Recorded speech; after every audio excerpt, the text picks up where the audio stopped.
الحمد لله رب العالمين والصلاة والسلام على سيدنا ونبينا ومولانا وشفيعنا محمد وعلى آله وصحبه ومن سار على نهجه إلى يوم الدين وعلينا معاهم يا رب العالمين.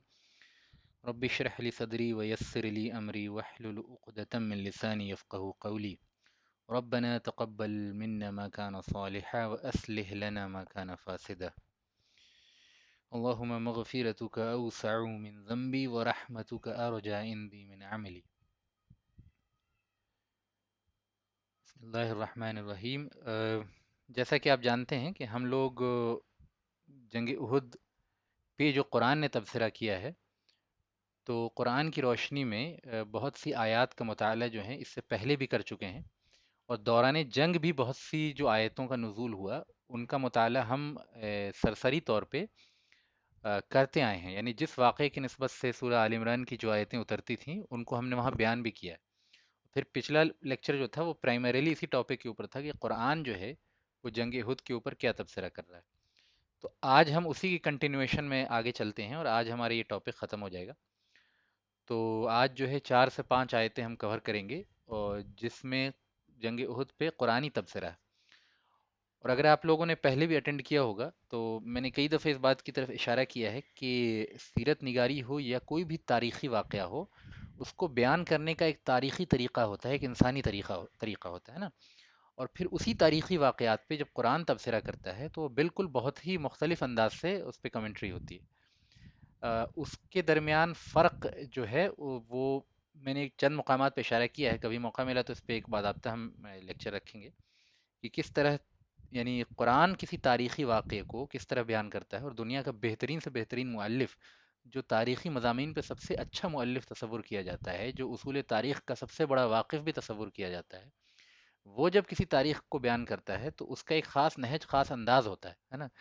خاص چیزیں ہوتی ہیں جس پہ اس کی توجہ ہوتی ہے. اسی واقعے کو جب قرآن بیان کرتا ہے اور اس پہ جب تبصرہ قرآن کرتا ہے تو بالکل الگ طریقے سے باتیں سامنے آتی ہیں. تو پتہ یہ چلتا ہے کہ قرآن ظاہر ہے کہ تاریخی حقائق کے بیان کرنے کی کتاب نہیں ہے، بلکہ معلوم شدہ تاریخی حقائق پہ تبصرہ جب قرآن کرتا ہے تو وہ تبصرہ واقعات کی پوری تفصیلات سے بالعموم خالی ہوتا ہے. یعنی ایسا نہیں ہوتا کہ قرآن پہلے پوری کہانی بیان کرتا ہے اور پھر اس پہ تبصرہ کرتا ہے، بلکہ وہ واقعات قرآن سامنے والے کے ذوق مطالعہ اور سامنے والے کی انڈرسٹینڈنگ اور سامنے والے کی واقفیت پہ چھوڑتا ہے کہ اس تعلق سے جتنی بھی معلومات ہیں وہ انسان پہلے جمع کر لے. اب ظاہر ہے صحابہ جو ہیں اس چیز کے محتاج نہیں تھے، کیونکہ ان کی پوری زندگی ہی کے اوپر قرآن نازل ہو رہا تھا. رسول اللہ صلی اللہ علیہ وسلم اور صحابہ کی زندگی جو ہے، ان کے روزمرہ کے واقعات جو ہو رہے تھے، ان کی صبح شام جو گزر رہی تھی، انہی پہ مختلف اشاروں مختلف طریقے سے قرآن جو ہے وہ اس پہ تبصرہ کرتا ہے. تو ان کو ان واقعات اور حقائق کی پوری تفصیلات جاننے کی بالکل ضرورت نہیں تھی، کیونکہ وہ آلریڈی ان چیزوں کو جانتے تھے. اور قرآن اگر کسی لفظ میں ان باتوں کی طرف اشارہ کرتا تھا تو وہ اشارہ ہی کافی ہو جاتا تھا صحابہ کے ذہن میں پورے تصور کو صاف اور واضح کرنے کے لیے.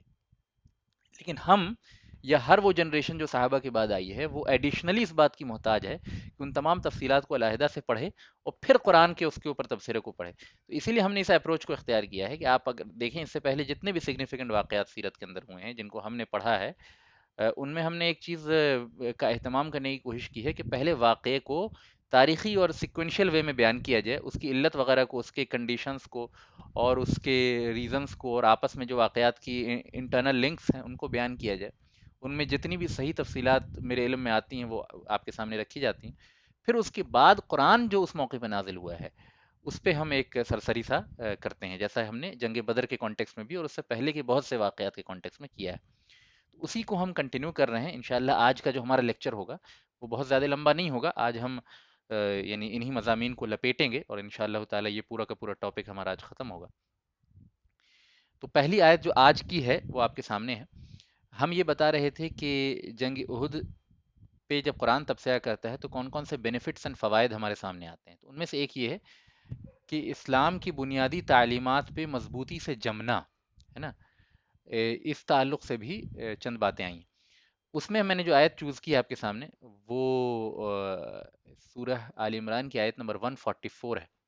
اللہ تعالیٰ فرماتا ہے اعوذ باللہ من الشیطان الرجیم بسم اللہ الرحمن الرحیم وما محمد الا رسول قد خلت من قبله الرسل افئن مات او قتل انقلبتم على اعقابكم ومن ينقلب على عقبيه فلن يضر الله شيئا وسيجزي الله الشاكرين کہ محمد صلی اللہ علیہ وسلم نہیں ہے مگر ایک رسول، یعنی محمد صلی اللہ علیہ وسلم ایک رسول ہی تو ہیں، قد خلت من قبلہ الرسل، اور نبی صلی اللہ علیہ وسلم سے پہلے، محمد صلی اللہ علیہ وسلم سے پہلے بھی بہت سارے رسول گزر چکے ہیں۔ افئن مات او قتل، اگر نبی صلی اللہ علیہ وسلم کی موت ہو جائے یا وہ قتل کر دیے جائیں یعنی شہید کر دیے جائیں، تو فرمایا افئن مات او قتلا انقلبتم علی اعقابکم، تو اس صورت میں کیا تم اپنی ایڑیوں کے بل پلٹ جاؤ گے؟ یہ محاورہ ہے، یعنی تم نبی صلی اللہ علیہ وسلم کی وفات کے بعد اسلام سے پھر جاؤ گے۔ ومن ينقلب على عقبیہ، اور جو کوئی اپنی ایڑی کے بل پلٹ جائے، جو کوئی اسلام سے پھر جائے، فلن یضر اللہ شیئا، تو وہ اللہ تعالیٰ کا کچھ بھی نقصان نہیں کرے گا، وسیجزی اللہ الشاکرین، اور اللہ تعالیٰ جو ہے ان قریب شکر گزاروں کو بہترین بدلہ دیں گے۔ ٹھیک ہے، یہ آیت ہے، اب ظاہر ہے اس پہ ہم تھوڑا تبصرہ کریں گے تو بات زیادہ کھلے گی۔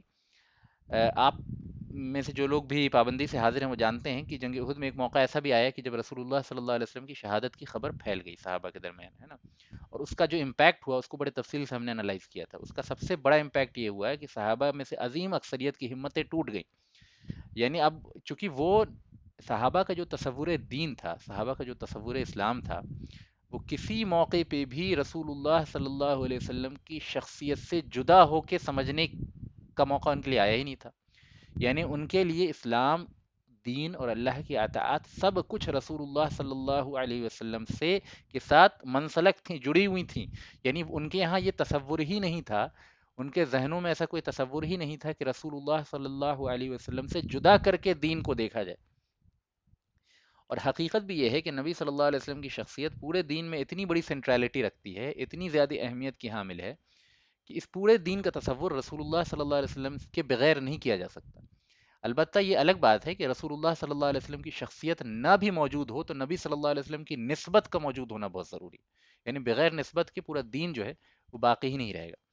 اور اس پہ قرآن اور سنت بہت کثرت سے دلالت کرتے ہیں، یعنی اللہ تعالیٰ نے نبی صلی اللہ علیہ وسلم کی سینٹرالٹی کو واضح کرتے ہوئے سورہ فتح میں فرمایا ہے نا کہ ان ارسلناک شاہدا ومبشرا ونذیرا لتؤمنوا باللہ ورسولہ وتعزروہ وتوقروہ وتسبحوہ بکرۃ واصیلا، کہ بے شک ہم نے اے نبی صلی اللہ علیہ وسلم آپ کو شاہد اور نذیر بنا کے بھیجا ہے، یعنی گواہ اور ڈرانے والا بنا کے بھیجا ہے، لتؤمنوا باللہ، تاکہ یہ لوگ اللہ تعالیٰ پہ ایمان لائیں، ہے نا، یعنی نبی صلی اللہ علیہ وسلم کے بھیجنے کے مقاصد میں سے ایک مقصد کیا ہے کہ تاکہ یہ لوگ اللہ تعالیٰ پہ ایمان لائیں، لتؤمنوا باللہ ورسولہ، اور رسول اللہ صلی اللہ علیہ وسلم پہ ایمان لائیں، وتعزروہ، اور نبی صلی اللہ علیہ وسلم کی مدد کریں، وتوقروہ، اور نبی صلی اللہ علیہ وسلم کا وقار کریں، توقیر کریں، وَتُسَبِّحُوهُ بُكْرَةً وَأَصِيلًا، اور اللہ تعالیٰ کی تسبیح جو ہے صبح و شام بیان کیا کریں۔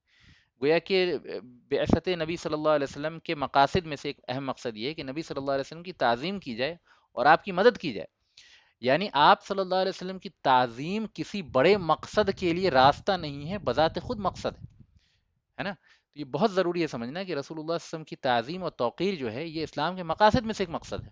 ٹھیک ہے، اسی طرح دوسرے مقام پہ اللہ تعالیٰ نے اس کی مزید وضاحت کی کہ اللہ تعالیٰ فرماتا ہے لقد رضی اللہ عن المؤمنین اذ یبایعونک تحت الشجرۃ، کہ بے شک اللہ تعالیٰ تو راضی ہو گیا ان مومنین سے جو آپ کے ہاتھ پہ بیعت کر رہے تھے، جو آپ سے بیعت کر رہے تھے پیڑ کے نیچے۔ یہ صلح حدیبیہ کے کانٹیکس میں یہ بات مزید تفصیل سے آ جائے گی، یعنی نبی صلی اللہ علیہ وسلم کے ہاتھ پہ بیعت کرنا گویا کہ اللہ تعالیٰ کی رضا کے حصول کا ضامن ہے نا۔ دوسری جگہ اللہ تعالیٰ نے فرمایا کہ ان الذین یبایعونک انما یبایعون اللہ، کہ بے شک جو لوگ آپ سے بیعت کر رہے تھے در حقیقت وہ اللہ تعالیٰ سے بیعت کر رہے تھے، ہے نا۔ یہ کتنی بڑی بات ہے کہ نبی صلی اللہ علیہ وسلم کے ہاتھ پہ بیعت کرنے کو، نبی صلی اللہ علیہ وسلم کے ہاتھ پہ اوتھ آف ایلیجنس دینے کو اللہ تعالیٰ نے اپنے ساتھ اوتھ آف ایلیجنس دینا قرار دیا، تو یہ فی نفس ہی مقصود ہے رسول اللہ صلی اللہ علیہ وسلم کا مقام جو ہے دین میں، جو سینٹرالٹی، اور اس کو صحابہ بہت اچھے طریقے سے سمجھتے تھے، اور صحابہ کا تصور دین بغیر نبی صلی اللہ علیہ وسلم کی شخصیت کے بغیر، یعنی ان کے ذہن میں ایسا کوئی تصور ہی نہیں تھا۔ یہ ساری باتیں اپنی جگہ جب آپ کے ذہن میں آ جائیں اور دیکھیں کہ احد کے موقع پہ نبی صلی اللہ علیہ وسلم کی شہادت کی خبر پھیل جاتی ہے، تو صحابہ کا پورا دینی ڈھانچہ ڈھہ جاتا ہے ان کے ذہن، یعنی وہ یعنی اس مدت میں یہ ریئلائز ہی نہیں کر پاتے بہت یعنی صحابہ کی عظیم اکثریت کہ اب ہم کیا کریں، یعنی جو ان کا تصور اسلام تھا وہ رسول اللہ صلی اللہ علیہ وسلم کے بغیر تو ہے ہی نہیں، تو اب کیا کر سکتے ہیں؟ اس کا نتیجہ یہ ہوا کہ صحابہ میں سے بہت بڑی جماعت نے ہتھیار رکھ دی اور جنگ چھوڑ دی، بس بیٹھ گئے کہ اب کوئی آ کے قتل کر دے ہمیں۔ بہت سے تھے جنہوں نے ریٹریٹ کیا اور مدینہ کی طرف چلے گئے، بہت سے تھے پہاڑ وغیرہ پہ چڑھ گئے، بہت سے تھے میدان جنگ سے بھاگ کھڑے ہوئے، بہت سے تھے ان پہ عجیب قسم کی مایوسی طاری ہوئی، ایسی مایوسی ہوئی جس کا تصور ہم اور آپ نہیں کر سکتے، کیونکہ ہم کسی سے بھی اس شدت کے ساتھ محبت کر ہی نہیں سکتے جس طرح صحابہ رسول اللہ صلی اللہ علیہ وسلم سے کرتے تھے۔ تو جب ہم نے اس محبت کا تجربہ ہی نہیں کیا ہے اور محبت کی اس اعلیٰ یعنی کیٹیگری کو کبھی ریئلائز ہی نہیں کیا ہے، تو ہم کبھی نہیں سمجھ سکتے کہ اس موقع پہ صحابہ کی جو قلبی واردات ہوں گے وہ کیسے ہوں گے، ہے نا؟ کیونکہ محبت وغیرہ جو ہے تجربے کی چیز ہے، اور جو اس مقام پہ جا کے اس کا تجربہ نہیں کرتا، وہ پڑھ کے سن کے سمجھ کے اس کو ریئلائز اس طرح نہیں کر سکتا ہے نا؟ تو یہ ساری باتیں جو تھی صحابہ پہ ایک عجیب قسم کی کیفیت طاری ہوئی، اس کا یہاں تبصرہ ہو رہا ہے، اور اس میں ایک بات بتانی مقصود ہے کہ ایون اف کے رسول اللہ صلی اللہ علیہ وسلم شہید ہو جائیں، اللہ تعالیٰ کو ضمناً یہ تربیت دینی مقصود تھی کہ آج نہ کل نبی صلی اللہ علیہ وسلم کو دنیا سے جانا ہے، اور صحابہ ہی وہ جماعت ہوں گی جو دنیا میں باقی مقامات تک اسلام کو پہنچائیں گی اور رسول اللہ صلی اللہ علیہ وسلم کی دعوت کو آگے بڑھائیں گی۔ اس کے لیے ضروری تھا کہ وقتی طور پہ ان کو ایسی سچویشن سے گزارا جائے جس میں نبی صلی اللہ علیہ وسلم کے نہ ہونے کا احساس ان کے اوپر وارد ہو، اور اس نہ ہونے کے احساس کے نتیجے میں جو غم اور یعنی مایوسی کی کیفیت طاری ہوتی ہے، اس طاری ہونے کے باوجود وہ اسلام کے جھنڈے کو کس طرح لے کے کھڑے ہوتے ہیں، کیونکہ آج نہ کل یہ سچویشن آنی ہے نا؟ آج نہ کل وہ کیفیات سے صحابہ کو گزرنا ہے، آج نہ کل صحابہ کو اسلام کی دعوت کا وہ کام آگے بڑھانا ہے جس کو چھوڑ کے رسول اللہ سمجھانے والے ہیں دنیا سے۔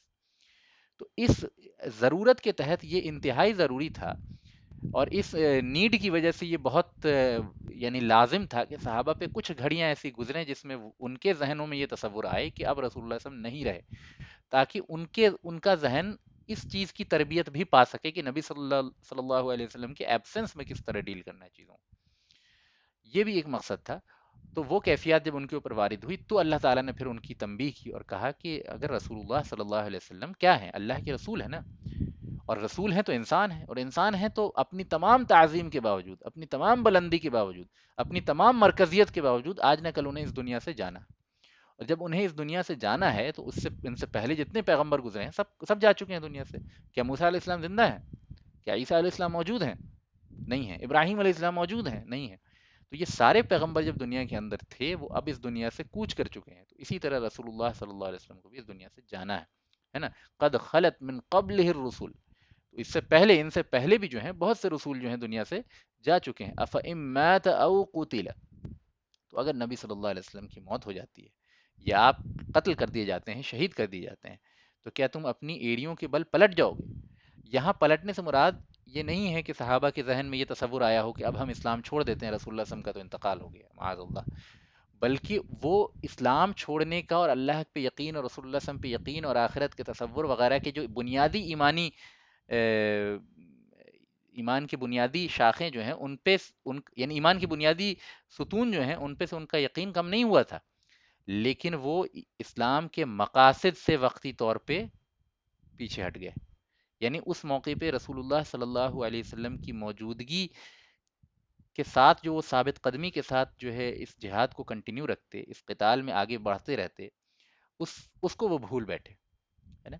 تو اس مقصد سے پیچھے ہٹ جانے کو، اس مقصد کو بھول جانے کو اللہ تعالیٰ نے یہاں تعبیر کیا ہے کہ تم اپنی ایریوں کے بل پلٹ جاؤ گے۔ ایریوں کے بل پلٹ جاؤ گے سے مراد یہ نہیں ہے کہ وہ اسلام سے پلٹ جاؤ گے، بلکہ اسلام کے مقاصد سے پلٹ جاؤ گے۔ اس موقع کا مقصد یہ تھا، اس موقع کی ضرورت یہ تھی کہ اس مقصد کے لیے جنگ لڑی جائے جس مقصد کے لیے رسول اللہ صلی اللہ علیہ وسلم شہید ہو گئے تھے۔ اگر ان کے تصور میں بھی، یعنی ان کے اپنے تصورات میں بھی اگر رسول اللہ صلی اللہ علیہ وسلم شہید ہو گئے تھے، تو اسی مقصد کے لیے بھی جو ہے جنگ آگے جاری رکھی جائے، اور جس مقصد کے لیے رسول اللہ صلی اللہ علیہ وسلم نے جان دی اس مقصد کو پیچھے نہ ہونے دیا جائے، اس مقصد میں کسی قسم کی کوتاہی نہ ہونے دی جائے، اسی کی طرف اشارہ ہے۔ ظاہر ہے یہ بات میں اپنی طرف سے نہیں کہہ رہا، معرف القرآن وغیرہ میں مفتی شفیع عثمانی صاحب اور بہت سارے مفسرین نے اس کے یہی معنی بیان کیے ہیں۔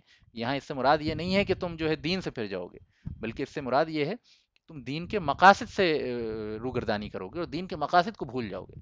یعنی نبی صلی اللہ علیہ وسلم کی شخصیت کی مرکزیت کے باوجود اسلام آپ صلی اللہ علیہ وسلم کے بعد بھی زندہ رہنا ہے قیامت تک، اور اس کے لیے ضروری ہے کہ اسلام کے مقاصد کو نبی صلی اللہ علیہ وسلم کے ایبسنس میں بھی پورا کیا جائے، اسی طرح جس طرح ان کے پریزنس میں پورا کیا جاتا تھا. اسی پہ اللہ تعالیٰ نے تنبیہ کی ہے کہ وَمَن يَنقَلِبْ عَلَىٰ عَقِبَيْهِ، کہ جو شخص اپنی ایڑیوں کے بل پلٹ جائے، فَلَن يَضُرَّ اللَّهَ شَيْئًا، تو وہ اللہ تعالیٰ کا کچھ نقصان نہیں کرے گا. یعنی یہ نقصان اپنا ہی کرے گا. یعنی اسلام تو آگے بڑھے گا ہی اگر اللہ تعالیٰ ایک قوم سے اسلام کے عروج کا کام نہ لے اور وہ قوم اسلام کے عروج میں اپنا کردار ادا نہ کرے، تو دوسری قوم اللہ تعالیٰ پیدا کرے گا اور اللہ کا کام پورا ہو کر رہے گا. ٹھیک ہے، لیکن انسان کا خود کا نقصان ہوگا. وَسَيَجْزِيَ اللَّهُ الشَّاكِرِينَ، اور اللہ تعالیٰ ان قریب جو ہے شکر گزاروں کو بدلہ دے گا. یہاں شکر گزار سے مراد وہ لوگ ہیں جو ثابت قدم رہے ایسے موقع پہ. یہ بہت ضروری ہے سمجھنا کہ قرآن میں جو ٹرم استعمال ہوا ہے اس کو اسی آیت کے سیاق و سباق میں سمجھا جائے. یہ بہت ضروری ہے کہ یہاں شکر گزار سے مراد یہ نہیں ہے کہ جیسے ہم کھانے کے بعد جو ہے زبانی رٹ لیتے ہیں اللہ کا شکر ہے، اللہ کا شکر ہے، اور بالکل ہمیں احساس نہیں ہوتا کہ اللہ تعالیٰ کی کتنی بڑی نعمتوں سے ہم محظوظ ہو رہے ہیں. بالکل ہمیں احساس نہیں ہوتا کہ اللہ کے دوسرے بندے اور کتنے سارے بندے اللہ تعالیٰ کی ان نعمتوں سے محروم ہیں جن نعمتوں کو نعمت سمجھنے کا تصور بھی ہمارے ذہن میں نہیں آتا ہے نا. تو اصل میں شکر جو ہے وہ قلب کی کیفیت کا نام ہے. شکر زبان سے رٹنے کا نام نہیں ہے کہ اللہ کا شکر ہے. یعنی انسان بسا اوقات کیا ہوتا ہے، اس کو اپنی تعریف کرنی ہوتی ہے اور زبان پہ شکر وغیرہ بولتا ہے، اللہ کا شکر ہے ہم سے تو کوئی مطلب اس طرح کا گناہ ہم نہیں کرتے ہیں، اور اس کا مقصد یہ ہوتا ہے بتانا کہ ہم مطلب اچھے ہیں کچھ، ہے نا. یہ اللہ کا شکر ہے ہمیں تو کسی قسم کا ڈر نہیں لگتا. تو مقصد اس کا یہ نہیں ہوتا کہ اس وقت جو ہے وہ اللہ کا شکر ادا کرے، بلکہ مقصد یہ ہوتا ہے کہ لوگ میری بہادری کا سکہ اپنے دل میں بٹھائیں. تو اس مقصد سے پوری دنیا کو بیوقوف بنایا جا سکتا ہے، اللہ کو نہیں بنایا جا سکتا. اس لیے بہت ضروری ہے شکر کا صحیح مفہوم سمجھیں، اور شکر کا صحیح مفہوم یہ ہے کہ بندے کے دل میں یہ احساس پیدا ہو جائے کہ میرے کرنے سے اور میرے چاہنے سے کچھ نہیں ہوتا، یہ سب کا سب اللہ کا دیا ہوا ہے. یعنی میں اپنے چاہنے میں بھی اللہ کا محتاج ہوں، کرنا تو بہت دور کی بات ہے اور پانا تو بہت دور کی بات ہے، اور کرنے سے صحیح نتیجے کا حاصل کر لینا تو بہت دور کی بات ہے. میں چاہنے میں بھی اللہ کا محتاج ہوں، میں سوچنے میں بھی اللہ کا محتاج ہوں. ٹھیک ہے، یہ تصور کا ذہن میں واضح رہنا اصل میں شکر ہے. ٹھیک ہے، تو یہاں پہ جو اللہ تعالیٰ نے کہا ہے کہ اللہ ان قریب شکر گزاروں کو بدلہ دے گا، یہ اسی کانٹیکس میں ہے کہ وہ لوگ جو اس موقع پہ ثابت قدمی کے ساتھ جنگ کو کنٹینیو رکھے اور اللہ کے رسول صلی اللہ علیہ وسلم کے مقاصد کے لیے آگے بڑھتے رہے اور نبی صلی اللہ علیہ وسلم کے دین پہ ثابت قدمی کے ساتھ جمے رہے، اللہ تعالیٰ جو ہے ان کو عنقریب بہترین بدلہ عطا فرمائے گا. کیوں؟ کیونکہ ان کے دل میں یہ تصور واضح تھا کہ ایون رسول اللہ صلی اللہ علیہ وسلم کے کرنے سے بھی نہیں ہوتا ہے. رسول اللہ صلی اللہ علیہ وسلم کی موجودگی بے شک بہت ساری برکت اور بہت ساری فضل اور بہت ساری رحمت کے نزول کا سبب بنتی ہے، لیکن اصل ذات رحمت کرنے والی جو ہے ذات باری تعالیٰ کی ہے. اور یہی احساس کا نام شکر ہے کہ کرنے والی تمام کی تمام ذات جو ہے وہ اللہ کی ہے. یعنی تمام کے تمام افعال کی کرنے والی ذات جو ہے واحد اللہ کی. اس احساس کا نام اصل میں شکر ہے، اور اس احساس سے دل روشن ہو جائے، اس کیفیت کا نام میں اصل میں شکر ہے. وہ زبان سے ٹرانسلیٹ ہو نہ ہو، اس کیفیت کا نام شکر ہے. یعنی فاعل حقیقی اللہ تعالیٰ کو تصور کرنا اپنی تمام تفصیلات کے ساتھ. اور یہی کیفیت جن لوگوں کے دل میں قائم رہی وہ رسول اللہ صلی اللہ علیہ وسلم کی شہادت کی خبر سن کے بھی جمے رہے. ٹھیک ہے، چنانچہ بعض صحابہ سے ثابت ہے کہ نہیں کہ انہوں نے کہا کہ اگر رسول اللہ صلی اللہ علیہ وسلم وفات پا گئے ہیں تو اللہ کے رسول صلی اللہ علیہ وسلم کا رب تو نہیں وفات پایا نا. تو گویا کہ ذات باری تعالیٰ کی سینٹرلٹی ان کے ذہن میں اتنی واضح تھی کہ ان کو اللہ تعالیٰ نے شاکرین کہا. شکر کی اصل یہی ہے، اور اسی کانٹیکسٹ میں آپ شکر کے معنی کو اس آیت میں سمجھ سکتے ہیں. ہوپ فلی میں نے تھوڑا لمبا کیا اس بات کو، لیکن بہت ضروری تھا کہ یہ پوری آیت کو ایک صحیح کانٹیکسٹ میں سمجھا جائے. تو یہاں اصل میں بتانا یہ مقصود ہے کہ رسول اللہ صلی اللہ علیہ وسلم جیسی اعلیٰ اور عرفہ اور سب سے بلند ترین ذات اور شخصیت کی اپنی مرکزیت کے باوجود اسلام کے بقا کے لیے نبی صلی اللہ علیہ وسلم کا جب تک دنیا میں رہنا بہتر ہے وہ رہیں گے. ایک دن وہ دنیا سے چلے جائیں گے اور اسلام اس کے بعد بھی باقی رہے گا. یہ بتانا مقصود. ٹھیک ہے، اور اسلام کے مقاصد اس کے بعد ختم نہیں ہوں گے. ٹھیک ہے، یہ بتانا مقصود ہے. ٹھیک ہے، آگے چلتے ہیں. اب ایک اور ٹاپک کو آج ہم کور کریں گے. ایک منٹ.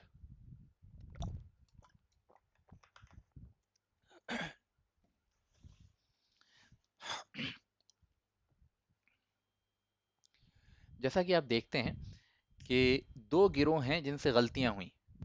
جنگ احد میں دو قسم کے لوگ ہیں جن سے غلطی ہوئی. ایک وہ جو منافقین تھے، جو ابتدائی جنگ میں ہی عبداللہ ابن ابی کے ساتھی 300 جو ہیں، وہ اللہ اس کے رسول صلی اللہ علیہ وسلم کی مخالفت میں اور مسلمانوں کو نقصان پہنچانے کے لیے اور ان کے عزم و ہمت کو توڑنے کے لیے اور اپنے غرور و تکبر میں 300 لوگ الگ ہو گئے، ہے نا. اس واقعے کو بڑی تفصیل سے ہم نے جانا تھا. یہ وہ گروہ ہے، ظاہر ہے یہ منافقین کا گروہ ہے. دوسرا تیر اندازوں کا وہ گروہ ہے جن کو نبی صلی اللہ علیہ وسلم نے جبل رومات پہ یا جبل عینین جن کو کہتے ہیں اس پہ کھڑا کیا تھا. اور وہ 50 جو صحابی تھے ان میں سے 7 ہی بس باقی رہے، بعض روایتوں میں 13 باقی رہے، باقی سب کے سب نیچے اتر گئے تھے.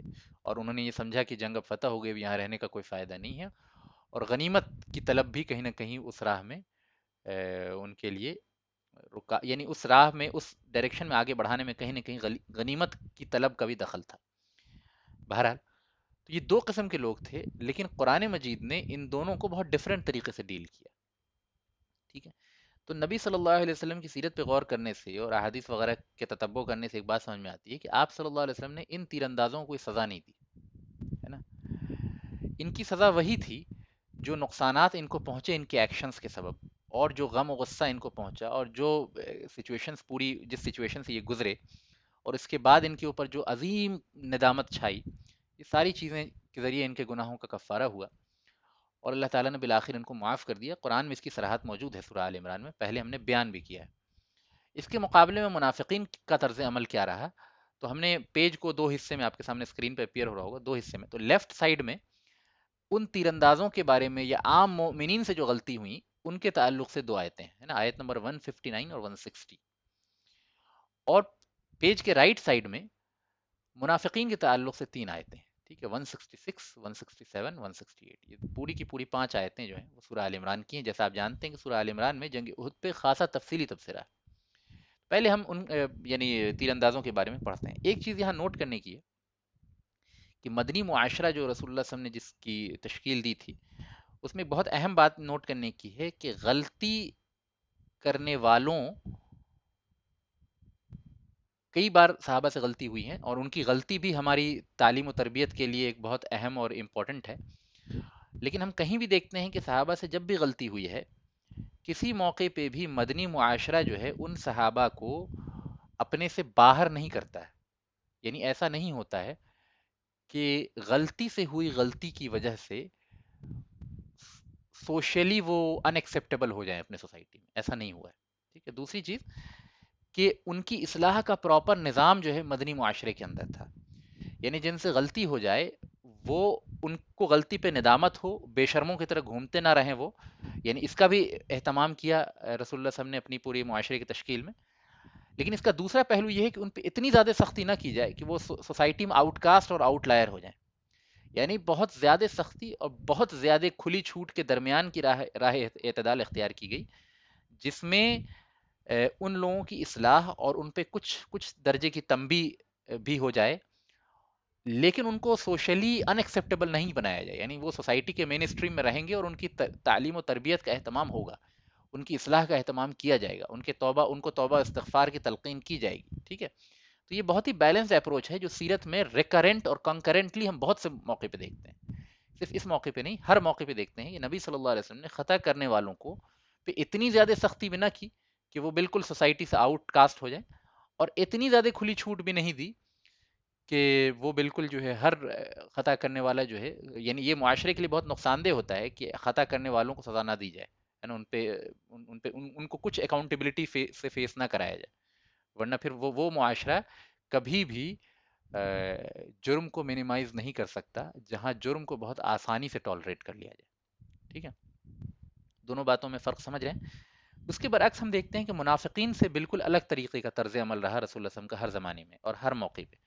وہ طرز عمل یہ تھا کہ ان کو ان کی برائیاں عام رکھی جائیں سوسائٹی میں، یعنی سوسائٹی میں یہ باتیں نون رہیں کہ یہ اسی قسم کے لوگ ہیں، اور ان کو سوسائٹی میں ان کی باتوں کو وزن نہ دیا جائے.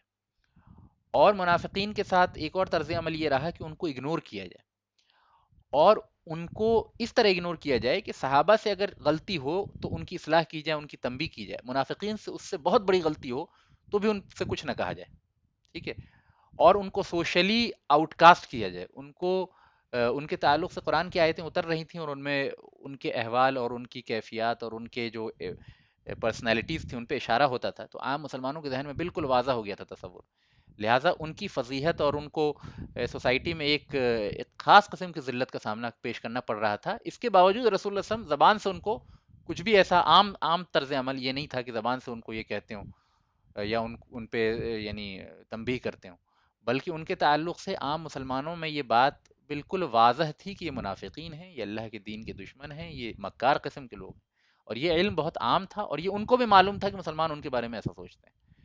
تو ایک خاص قسم کا طرز عمل منافقین کے تعلق سے اختیار کیا گیا۔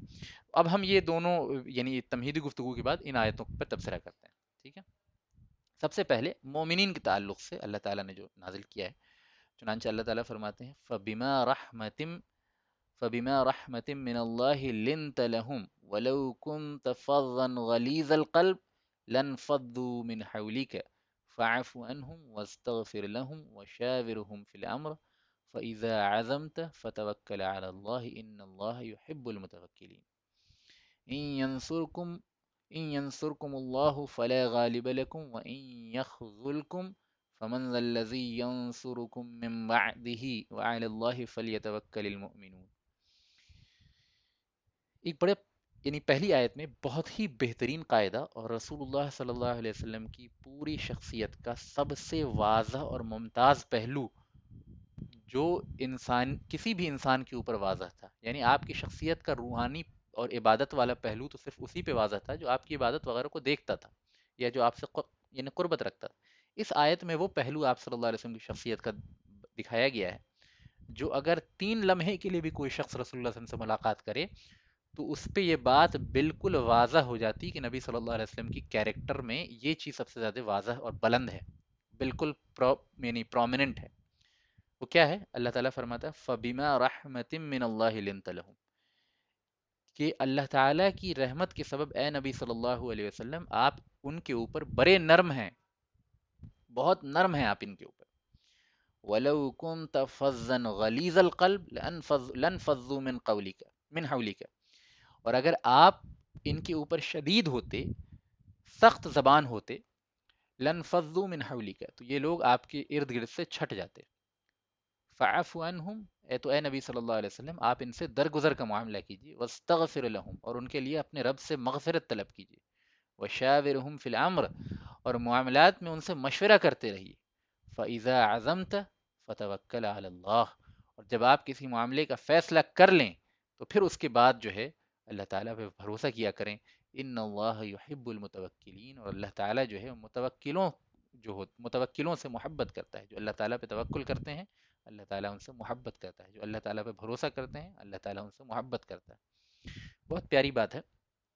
پہلی چیز کہ آپ کے رب یعنی اللہ تعالیٰ کی رحمت کے سبب آپ نرم گو ہیں ان سے، یعنی آپ نرم ہیں طبیعت کے اعتبار سے ان لوگوں کے اوپر۔ تو پتہ یہ چلا کہ اللہ تعالیٰ کی رحمت کے نتیجے میں نبی صلی اللہ علیہ وسلم نرم ہیں، اور جو بھی چیز اللہ تعالیٰ کے رحمت کے نتیجے میں وجود میں آتی ہے وہ اپنے آپ میں سراپا خیر ہوتی ہے۔ یعنی یہ ممکن ہے کیا کہ ہم کہیں کہ اللہ تعالیٰ کی رحمت کے نتیجے میں آپ بد زبان ہیں؟ یہ تو نہیں کہیں گے نا، یہ کہنا صحیح نہیں ہوگا۔ تو جو بھی چیز اللہ کی رحمت کے نتیجے میں ہوتی ہے وہ سراپا خیر ہوتی ہے، یعنی اس سے پتہ یہ چلا کہ نرمی فی نفسہ بہت بڑی خیر، یعنی کسی شخص کے کردار میں اور شخصیت میں نرمی کا ہونا یہ بہت بڑی خیر پہ دلالت کرتا ہے، پہلی چیز ہے نا، کیونکہ اللہ تعالیٰ نے نبی صلی اللہ علیہ وسلم کی شخصیت کی نرمی کو اپنی رحمت کے سبب وجود کے سبب جو ہے وہ اس کی علت یعنی اس کی علت بیان کی اپنی رحمت کو، یعنی اللہ تعالیٰ کی رحمت کے سبب اے نبی صلی اللہ علیہ وسلم آپ نرم گو، گویا کہ طبیعت میں نرمی اور زبان میں نرمی یہ اللہ تعالیٰ کی رحمت کے نتیجے میں ہوتا ہے، ٹھیک ہے، اور جو چیز اللہ کی رحمت کے نتیجے میں وجود میں آئے وہ سراپا خیر ہوتی ہے، یعنی یہ بات کلی طور پہ کہا جا سکتا ہے کہ نرمی اپنے اصل کے اعتبار سے خیر ہے۔ چنانچہ ایک روایت میں آتا ہے کہ اللہ کے نبی صلی اللہ علیہ وسلم فرماتے ہیں کہ اللہ تعالیٰ جو چیز نرمی پہ عطا کرتا ہے وہ کبھی بھی سختی پہ عطا نہیں کرتا۔ کسی بھائی کا کوئی سوال ہے تو اس کو لاسٹ کے لیے رکھ لیں، کیونکہ اگر میں بھی جواب دوں گا تو علت کا مطلب ہوتا ہے ریزن، ریزن ٹھیک ہے، تو پہلی چیز تو یہ سمجھ میں آئی. دوسری چیز یہ سمجھ میں آئی کہ نبی صلی اللہ علیہ وسلم کی اخلاق اور کردار اپنی تمام بلندی کے ساتھ اللہ تعالیٰ کی عطا کردہ ہے.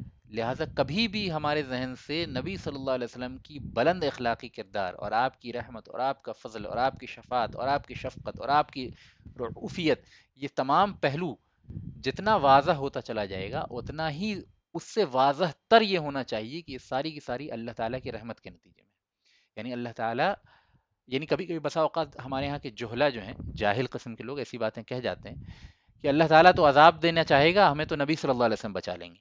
معاذ اللہ، رسول اللہ صلی اللہ علیہ وسلم کیا اس شخص کو بچا سکتے ہیں جس کو اللہ تعالیٰ عذاب دینا چاہے؟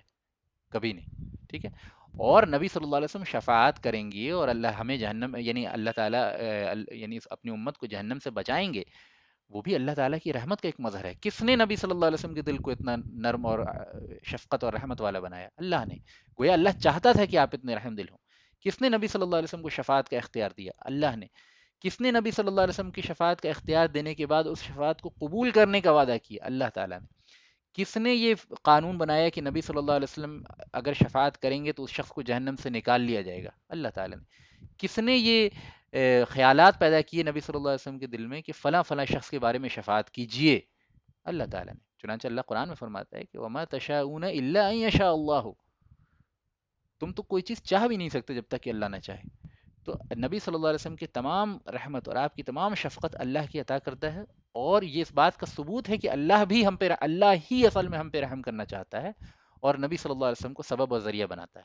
ٹھیک ہے، بہت ضروری ہے اس بات کو سمجھنا، یہ تصور بالکل واضح ہونا چاہیے. کبھی بھی آپ کے دل کے اندر نبی صلی اللہ علیہ وسلم کی رحمت و شفقت اور محبت کا پہلو غالب آئے تو بہت خوش ہونے کا مقام ہے اور یہ سمجھنے کا مقام ہے کہ یہ چیزیں اللہ کی عطا کردہ ہیں، اور لہٰذا اللہ تعالیٰ، یعنی نبی صلی اللہ علیہ وسلم کی محبت کا پہلو جہاں غالب ہو وہاں یہ چیز بھی یاد رکھنے کی ضرورت ہے کہ یہ اللہ تعالیٰ کی عطا کردہ ہے. لہٰذا اللہ تعالیٰ محبت کرتا ہے ہم سے، تبھی تو یہ چیزیں نبی صلی اللہ علیہ وسلم کے اندر ڈالی انہوں نے. ٹھیک ہے، دوسری چیز کیا کہا؟ وَلَوْ كُنْتَ فَظًّا غَلِيظَ الْقَلْبِ لَانفَضُّوا مِنْ حَوْلِكَ. اے نبی صلی اللہ علیہ وسلم، اگر آپ تیز زبان کے ہوتے، سخت زبان کے ہوتے، تو یہ لوگ آپ کے پاس سے چھٹک جاتے. آپ ذرا تصور کیجئے، آپ صلی اللہ علیہ وسلم اپنی تمام اخلاقی بلندی کے ساتھ، اپنی تمام بات کی کشش کے ساتھ، اپنی تمام شخصیت کی جاذبیت کے ساتھ، اپنی شخصیت کی بلندی کے ساتھ، اپنی عبادت کے ساتھ، اپنی روحانیت کے ساتھ، اپنے ذکر و تسبیح کے ساتھ، اپنے توکل کے ساتھ، اپنی اللہ تعالیٰ سے قرب کے ساتھ، ہے نا، اپنی سیاسی تدابیر کے ساتھ، اپنی جو ہے وہ جنگی صلاحیتوں کے ساتھ، اپنی لیڈرشپ اسکل کے ساتھ، یہ تمام خوبیوں کے ساتھ، آپ کی بات میں جو خوبصورتی تھی، آپ کی بات میں جو دلائل تھے، آپ کی بات میں جو وزن تھا، آپ کی بات میں جو کشش تھی، تمام باتوں کے بعد، ان تمام باتوں کے ساتھ اللہ تعالیٰ نے ایک بات کہی، اگر آپ زبان کے سخت ہوتے تو یہ آپ کے پاس سے چھٹک جاتا. یعنی اتنی خوبیوں کے باوجود اگر صرف ایک کمی آپ کے اندر ہوتی کہ آپ کی زبان سخت ہوتی تو یہ آپ کے پاس نہیں جمع ہوتے صحابہ جس طرح آج جمع ہو گئے. ٹھیک ہے، اور یہ آپ پہ جان نہیں چھڑکتے جس طرح آج چھڑکتے ہیں، اور اسلام کا شجرہ نہیں پھلتا پھولتا اس طرح جس طرح آج پھلتا پھولتا ہے. بہت بڑی نصیحت ہے اس میں کہ جس شخص کے اندر یہ تمام اوصاف و خوبی نہ ہو جو رسول اللہ صلی اللہ علیہ وسلم کے اندر تھی، وہ تو اور زیادہ اس بات کا محتاج ہے نا کہ اس کی زبان اور نرم ہو.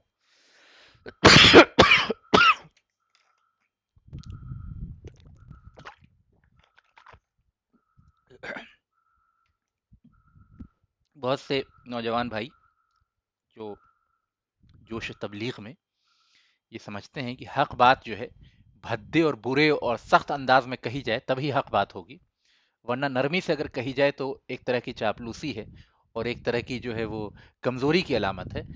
تو یہ بہت بڑی خطا ہے. واللہ نبی صلی اللہ علیہ وسلم سے زیادہ حق گو کوئی نہیں تھا، اور نبی صلی اللہ علیہ وسلم سے زیادہ نرم گو کوئی نہیں تھا. بہت ضروری ہے کہ آپ عرش کے نیچے کھڑے ہو کے اللہ کی تسبیح اور تعریف بھی کسی کو سمجھا رہے ہوں تو بھی نرمی سے سمجھیں. بہت ضروری ہے اس بات پہ غور کرنا کہ اللہ تعالیٰ نے جب فرعون کی طرف موسیٰ علیہ السلام کو بھیجا نا تو کہا کہ فرعون کی طرف جاؤ اور اس سے نرمی سے گفتگو کرو، شاید کہ وہ ہدایت پا جائے. کتنی بڑی بات ہے کہ آپ موسیٰ علیہ السلام سے افضل نہیں ہو سکتے، اور جس کو آپ سمجھا رہے ہیں وہ فرعون سے برا نہیں ہو سکتا. اس کے باوجود موسیٰ علیہ السلام جو آپ سے بہت افضل ہیں، اس کو، جس کو آپ سمجھا رہے ہیں اس سے بہت برا شخص یعنی فرعون کو سمجھانے کے لیے جب حکم دیا اللہ تعالیٰ نے تو کہا نرمی اختیار کرنا. تو اس سے یہ بات بالکل واضح ہو گئی کہ آپ جو فروعی مسائل میں اور چھوٹی چھوٹی باتوں میں جو آپ کے ذہن میں لگتا ہے کہ بس یہی حق ہے، اس کے علاوہ باقی سارے لوگ جو ہیں وہ طاغوت کے پیروکار ہیں اور بیوقوف ہیں اور چاپلوس ہیں اور حق سے پھرے ہوئے ہیں اور علماء سو ہیں، ان کے بارے میں یا ان تک آپ کوئی بات پہنچاتے ہیں اور آپ یہ کہتے ہیں کہ بس بھدے سے بھدے طریقے کو استعمال کیا جائے اور وہی حق پہ ہونے کا کی علامت ہے، اور تو یہ بہت بڑی بیوقوفی ہوگی. ٹھیک ہے. دوسری چیز سمجھنی بہت ضروری ہے کہ نبی صلی اللہ علیہ وسلم کی بات کی حقانیت اپنے آپ میں واضح تھی. ٹھیک ہے. عبداللہ ابن سلام رضی اللہ عنہ کہتے ہیں کہ جب نبی صلی اللہ علیہ وسلم کا چہرہ میں نے دیکھا پہلی دفعہ، سوالات لے کے گئے تھے آپ صلی اللہ علیہ وسلم کے پاس، یہودی تھے، سوالات لے کے گئے تھے کہ آزمائیں گے کہ کیسے اس نے یہ واقعی نبی ہے یا جھوٹ بولتا ہے معاذ اللہ. فرمایا کہ جب میں نے آپ صلی اللہ علیہ وسلم کا چہرہ دیکھا سارے سوال بھول گیا اور کہا اللہ کی قسم یہ جھوٹے کا چہرہ نہیں ہو سکتا. ٹھیک. تو یہ سمجھنے کی بات ہے کہ آپ کی شخصیت کتنی بلند تھی، آپ کی شخصیت کو دیکھ کے لوگ ایمان لے آتے تھے. سب بات کرنا اور سوال جواب اور یہ سب بات کی باتیں اور دلائل اور براہین وغیرہ سمجھنا بہت بات کی باتیں.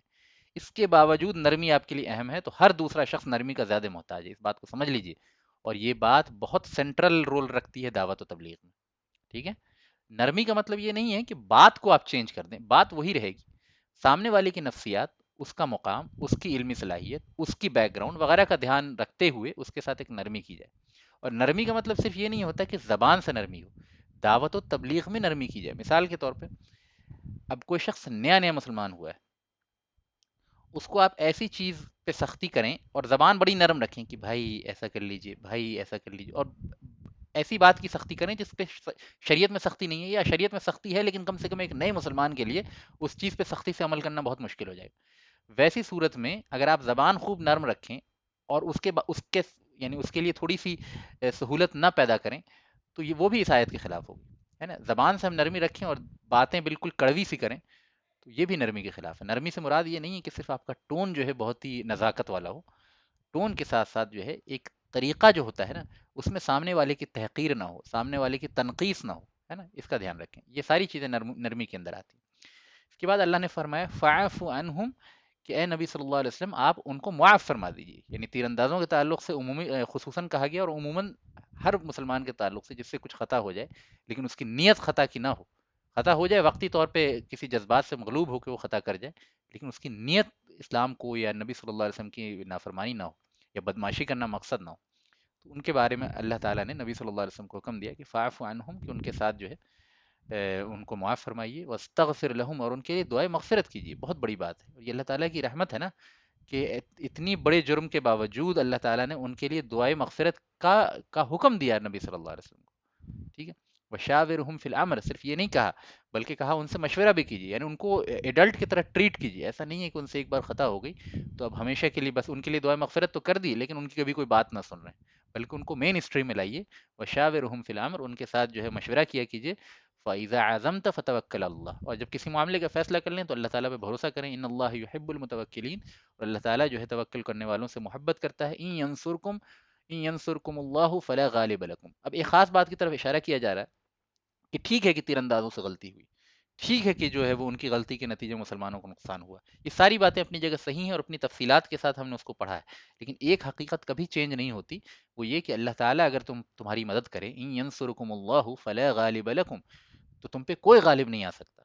وَإِن يَخْذُلْكُمْ فَمَنْ ذَا الَّذِي يَنْصُرُكُمْ مِنْ بَعْدِهِ اور اللہ تعالیٰ اگر تمہیں چھوڑ دے تو پھر کون ہے جو تمہاری مدد کرے اس کے بعد. وَعَلَى اللَّهِ فَلْيَتَوَكَّلِ الْمُؤْمِنُونَ اور مومنوں کو چاہیے کہ اللہ تعالیٰ پہ بھروسہ کریں.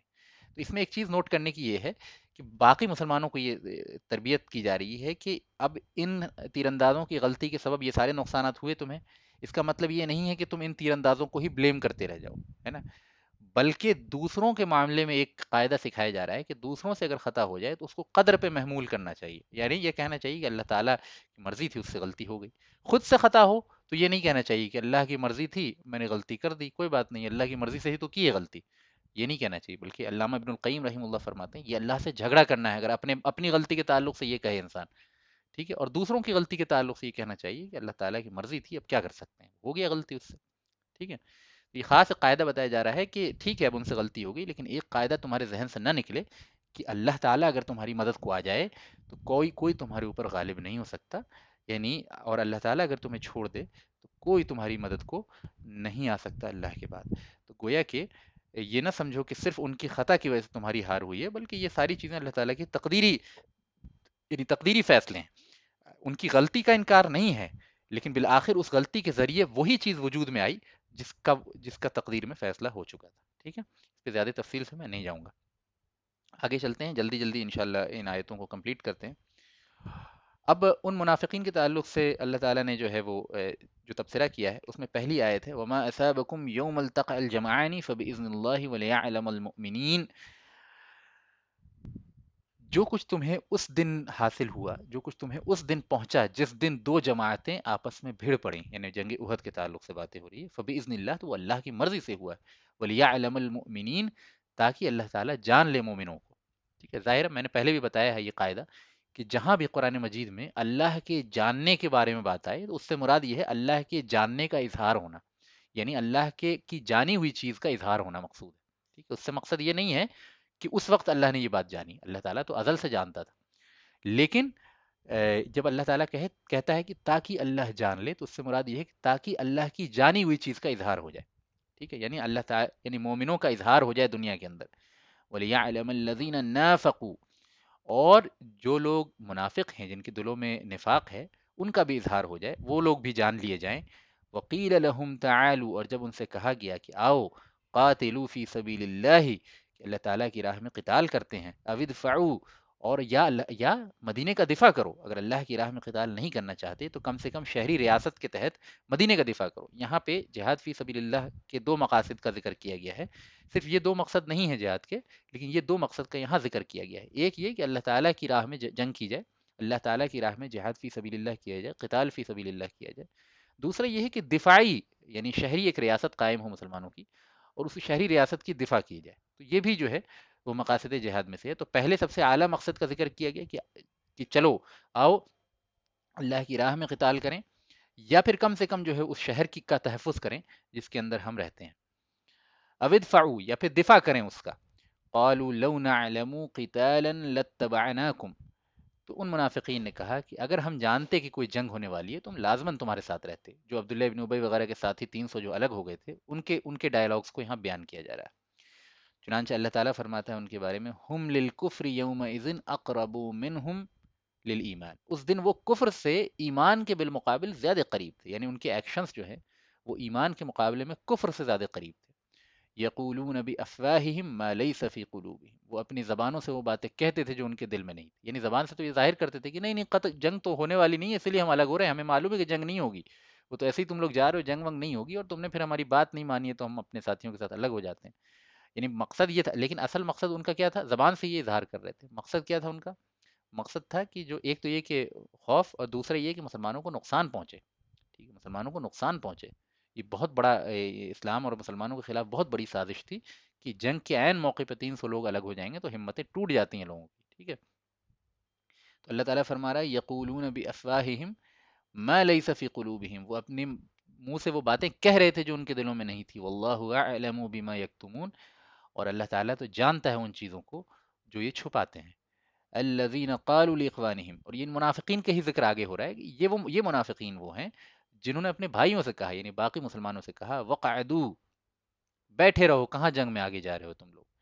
لو اطاعونا، اگر تم ہماری اطاعت کر لیتے، ما قتلوا، تو اس طرح قتل نہیں ہوتے. یعنی بعد میں منافقین نے یہ باتیں کہیں کہ تم جو چلے گئے محمد کے بہکاوے میں آ کے جنگ کرنے، اور یہ جو تم کو نقصانات پہنچے ہیں، اور یہ جو قتل ہوا ہے اور اتنے سارے لوگ ہمارے قتل ہو گئے ہیں، اگر ہماری بات مانی ہوتی اور ہمارے مشورے پہ عمل کیا ہوتا تو آج یہ حالت نہیں ہوتی. اور یہ ہر زمانے میں منافقین کہتے ہیں. منافقین جو ہے کسی بھی جنگ کے صحیح اور غلط ہونے کا فیصلہ اس کے نتیجے کے بیسس پہ کرتے ہیں کہ اس جنگ میں چونکہ ہمیں فائدہ نقصان کو تولنے میں نقصان بظاہر زیادہ لگ رہا ہے دنیاوی اعتبار سے، تو یہ جنگ جو ہے بغیر صحیح مقصد کے لیے لڑی نہیں، یعنی یہ جنگ جو ہے لڑنے کے قابل نہیں تھی، یعنی اس جنگ میں ہمیں شامل نہیں ہونا چاہیے تھا. بلکہ اس کے مقابلے میں اللہ اور اس کے رسول صلی اللہ علیہ وسلم کے ہاں قواعد بہت مختلف ہیں. اس میں اس چیز کا لحاظ ضرور رکھا جاتا ہے کہ اوور آل مسلمانوں کو نقصان نہ ہو. یعنی وہ ایک ایسپیکٹ ہے، لیکن وہی ایک ایسپیکٹ نہیں ہے، بلکہ بہت سارے فیکٹرز ہیں جن کو مد نظر رکھ کے اس میں سب سے بڑا امپورٹنٹ فیکٹر یہ ہے اللہ تعالیٰ کے کلمے کی بلندی، اللہ تعالیٰ کے شعائر اور دین کی بلندی، ہے نا، اللہ تعالیٰ کے دین کا تحفظ، مسلمانوں کی عزت جان مال وغیرہ کا تحفظ، کفار کے اوپر اسلام کا کے روب کا قائم ہونا، کفار کو فری ہینڈ جو ہے وہ جو چاہیں وہ اہل ایمان کے ساتھ کر لیں اور جب چاہیں جیسا کر لیں اور اس کو کوئی ریٹیلیشن نہیں فیس کرنا پڑے گا، اس طرح کے تصورات کو ان کے توڑنا بھی مقصد ہوتا ہے۔ بسا اوقات کسی جنگ سے مسلمانوں اور ایمان والوں کو فتح نصیب نہیں ہوتی، لیکن اس جنگ سے ایک میسج یہ جاتا ہے کہ اہل ایمان کے ساتھ جب جو جی چاہے کر لے گا اور بغیر ریٹیلیشن فیس کیے رہ لے گا، یہ نہیں ہوگا۔ ٹھیک ہے، یہ میسج دینا بھی بہت اہم ہوتا ہے تاکہ کفار آگے کے اقدامات ان کے جو ہیں وہ سوچ سمجھ کے رکھیں، ہے نا، مسلمانوں کو نقصان پہنچانے سے پہلے یہ سوچیں کہ جو بھی وہ نقصان پہنچائیں گے، اگرچہ وہ پاورفل زیادہ ہیں، وہ جو بھی نقصان پہنچائیں گے کچھ نہ کچھ ریٹیلیشن ان کو فیس کرنا پڑے گا، کچھ ان کو بھی چیزیں کھونی پڑیں گی اپنی۔ ٹھیک ہے، تو یہ مقصد بھی ہوتا ہے اور بہت سارے مقاصد ہوتے ہیں، ان میں سے ایک یہ بھی دھیان رکھا جاتا ہے کہ اوور آل جنگ میں مسلمانوں کو زیادہ نقصان نہ ہو، کم سے کم نقصان ہو۔ ٹھیک ہے، لیکن منافقین کا صرف یہی ایک پیرامیٹر ہوتا ہے کہ بھائی ہمیں کچھ نقصان نہ ہو جائے دنیاوی، اگر کچھ بھی دنیاوی نقصان ہوا تو پھر یہ بیکار کی جنگ تھی۔ ٹھیک ہے، تو چنانچہ وہ فرماتے ہیں الذین قالوا لاخوانہم وقعدوا، جنہوں نے اپنے بھائیوں سے باقی مسلمانوں سے کہا بیٹھے رہو، لو اطاعنا، لو اطاعونا، اگر تم نے ہماری اطاعت کی ہوتی، ہماری بات مان لی ہوتی، ما قتلوا، اس طرح قتل نہیں ہوتے یہ لوگ۔ ٹھیک ہے، قل فدرؤوا عن انفسکم الموت ان کنتم صادقین، اللہ تعالیٰ نے ان پہ تبصرہ کیا ہے کہ ٹھیک ہے پھر اگر ایسی بات ہے کہ موت و حیات تمہارے مشورے پہ ڈیپینڈ کرتی ہے تو پھر اپنے اوپر سے جو ہے موت کو دفاع کر کے دکھاؤ، موت کو اپنی جانوں کے اوپر سے ہٹا کے دکھاؤ اگر تم سچے ہو۔ بڑے ہی بلیغ طریقے سے اللہ تعالیٰ نے ان کی پوری دلائل کو رد کیا ہے۔ ٹھیک ہے، آگے چلتے ہیں انشاءاللہ تعالیٰ، جلد ہی اب کلوز کر رہے ہیں، وقت حالانکہ زیادہ ہو گیا۔ اب آخری پوائنٹ جو ہے جو ہمیں سمجھ میں آتی ہے اس جنگ سے اور قرآنی تبصرے سے، وہ شہداء کا مقام ہے۔ اس تعلق سے ہم نے پہلے بھی باتیں کی ہیں، اس لیے زیادہ تفصیل سے یہاں نہیں بیان کریں گے۔ وہ سورہ آل عمران کی 3 آیتیں جو آپ کے سامنے ہیں، 169، 170 اور 171، اور یہ کس کانٹیکسٹ میں نازل ہوئی تھی یہ بھی ہم نے پہلے بیان کر دیا ہے۔ تو آج ابھی ہم جب ان آیتوں کو پڑھیں گے تو کانٹیکسٹ بھی بیان نہیں کریں گے، کیونکہ یہ پہلے بھی یہ 3 آیتوں کا ایکسپلینیشن آ چکا ہے۔ ٹھیک ہے، ہم ان آیتوں کی بس چھوٹی سی تفسیر ہلکی سے کریں گے، انشاءاللہ اس سیشن کو کلوز کریں گے۔ اللہ تعالیٰ فرماتا ہے وَلَا تَحْسَبَنَّ الَّذِينَ قُتِلُوا فِي سَبِيلِ اللَّهِ أَمْوَاتًا بَلْ أَحْيَاءٌ عِندَ رَبِّهِمْ يُرْزَقُونَ فَرِحِينَ بِمَا آتَاهُمُ اللَّهُ مِنْ فَضْلِهِ وَيَسْتَبْشِرُونَ بِالَّذِينَ لَمْ يَلْحَقُوا بِهِمْ مِنْ خَلْفِهِمْ أَلَّا خَوْفٌ عَلَيْهِمْ وَلَا هُمْ يَحْزَنُونَ يَسْتَبْشِرُونَ بِنِعْمَةٍ مِّنَ اللَّهِ وَفَضْلٍ وَأَنَّ اللَّهَ لَا يُضِيعُ أَجْرَ الْمُؤْمِنِينَ۔ چنانچہ اللہ تعالیٰ فرماتا ہے شہداء کے مقام کو بیان کرتے ہوئے وَلَا تَحْسَبَنَّ الَّذِينَ قُتِلُوا فِي سَبِيلِ اللَّهِ أَمْوَاتًا، ہرگز یہ خیال نہ کرنا کہ جو لوگ اللہ تعالیٰ کے راہ میں قتل ہو گئے، شہید ہو گئے ہیں، وہ مر گئے، مردہ ہو گئے۔ بل احیاء، بلکہ وہ تو زندہ ہیں، عند ربہم یرزقون، اپنے رب کے ہاں انہیں رزق دیا جاتا ہے۔ یعنی زندگی کی سب سے پہلی یعنی عام انسانی ذہن میں تصور زندگی جب آتی ہے تو اس میں سب سے پہلی ضرورت جو ہے رزق کی محسوس ہوتی ہے۔ یعنی زندگی بغیر رزق کے اس کا بقا نہیں ہوگا زیادہ۔ یہ تصور کا لحاظ رکھتے ہوئے اللہ تعالیٰ نے جب ان کی زندگی کا ذکر کیا تو یہ بھی بیان کیا کہ یہ زندگی جو ہے وہ رزق کے ساتھ ہے، یعنی اللہ کے ہاں انہیں رزق دیا جاتا ہے۔ بل احیاء عند ربہم، اللہ کے ہاں وہ زندہ ہیں، یرزقون، اور انہیں رزق دیا جاتا ہے۔ اس کی بہت تفصیلات جو ہے احادیث میں ہیں، یعنی شہداء کی فضیلت کے تعلق سے جو بھی احادیث میں باب باندھا گیا ہے اس میں بہت تفصیل سے جو ہے وہ بیان کیا ہے، موقع نہیں ہے یہاں پہ ورنہ بیان کرتے۔ ان کی ایک کیفیت کو بیان کیا جا رہا ہے، ان کی ایک کنڈیشن کو بیان کیا جا رہا ہے، فریحین بما آتاہم اللہ من فضلہ، تم یہ سمجھتے ہو کہ ان کی موت ہو گئی، خون آلود ہے، ان کا ہاتھ کٹا ہوا ہے، ان کے جسم جو ہے وہ ایسی سچویشن میں ہیں اور تم ان کو بڑا دردناک موت سمجھتے ہو، لیکن ان کی اصل کیفیت کیا ہے؟ فریحین بما آتاہم اللہ، وہ تو بہت خوشیاں منا رہے ہیں اس چیز پہ جو اللہ نے انہیں عطا کی ہے، من فضلہ، اللہ تعالیٰ نے اپنے فضل سے انہیں عطا کی ہے۔ وَيَسْتَبْشِرُونَ بِالَّذِينَ لَمْ يَلْحَقُوا بِهِمْ، اور وہ مومنین جو ابھی تک ان سے ملاقات نہیں کیے ہیں ان کے بارے میں خوش ہو رہے ہیں۔ ٹھیک ہے، اس میں اشارہ ہے کہ شہداء جو ہیں اپنے دوسرے مومن بھائی جو ابھی دنیا کے اندر ایمان پہ قائم ہیں ان کے اعمال و احوال وغیرہ کی کا ایک مجموعی خاکہ ان کے سامنے پیش کیا جاتا ہے۔ اس تعلق سے بہت ساری روایتیں ہیں کہ جو شہداء ہوتے ہیں یا نیک مومنین بھی جو ہوتے ہیں ان کے اوپر ان کے رشتہ داروں کے اعمال بھی پیش کیے جاتے ہیں بسا اوقات، یعنی پوری تفصیلات کے ساتھ نہیں بلکہ ایک جنرک پیش کیا جاتا ہے کہ وہ اچھے اعمال کر رہے ہیں یا برے اعمال کر رہے ہیں۔ اس کا خاکہ ان کو بتایا جاتا ہے۔ علامہ ابن القیم نے اپنی کتاب الروح میں تفصیل سے احادیث کی روشنی میں ان باتوں پہ گفتگو کی ہے، ٹھیک ہے؟ تو اللہ تعالیٰ فرماتا ہے وَيَسْتَبْشِرُونَ بِالَّذِينَ لَمْ يَلْحَقُوا بِهِمْ، اور وہ خوش ہو رہے ہیں ان مومنین کے بارے میں جو ابھی تک ان سے نہیں آ ملے ہیں، من خلفہم، جو ان کے پیچھے چھوٹ گئے ہیں، یعنی دنیا میں زندہ ہیں، اللہ خوف علیہم ولا هم يحزنون، ان پہ کسی قسم کا خوف نہیں ہوگا اور کسی بھی قسم کی غم ان کے لیے نہیں ہوگا۔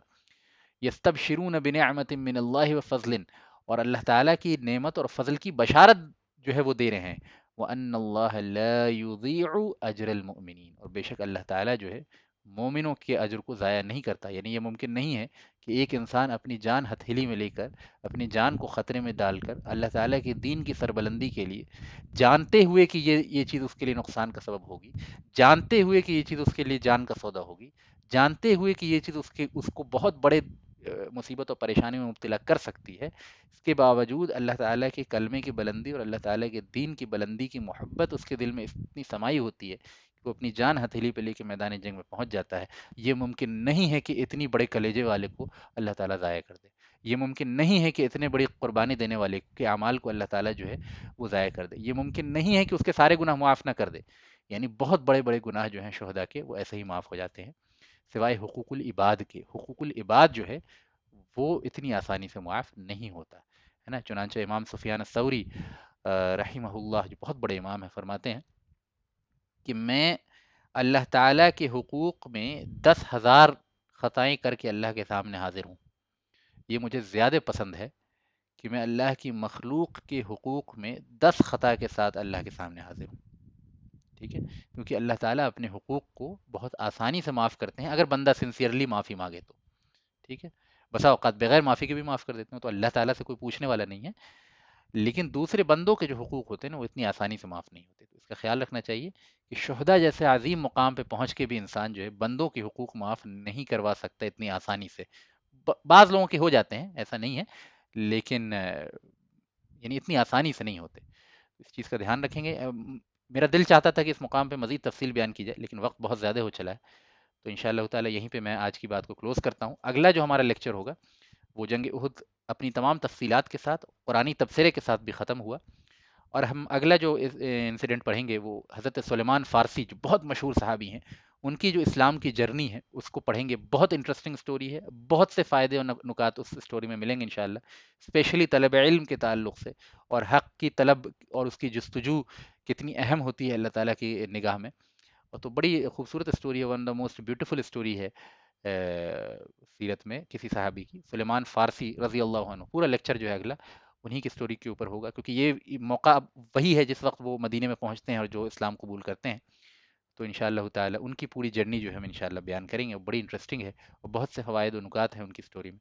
انشاءاللہ تعالی یہیں پہ اپنی بات کو ختم کرتا ہوں، اگلے لیکچر جو ہے انہی کے ٹاپک پہ ہوگا۔ اللہ تعالیٰ سے دعا ہے کہ اللہ تعالیٰ جو ہے ہماری کوششوں کو قبول فرمائے، اور جو خطا ہو گئی اللہ تعالیٰ اس کو معاف کر دے، جو صحیح بات کہی اللہ تعالیٰ اس کو جو ہے ہماری مغفرت کا، ہمارے گناہوں کی معافی کا، دنیا اور آخرت میں ہماری عافیت کا سبب بنا دے۔ وصلی اللہ تعالی علی نبینا محمد وعلی آلہ وصحبہ اجمعین۔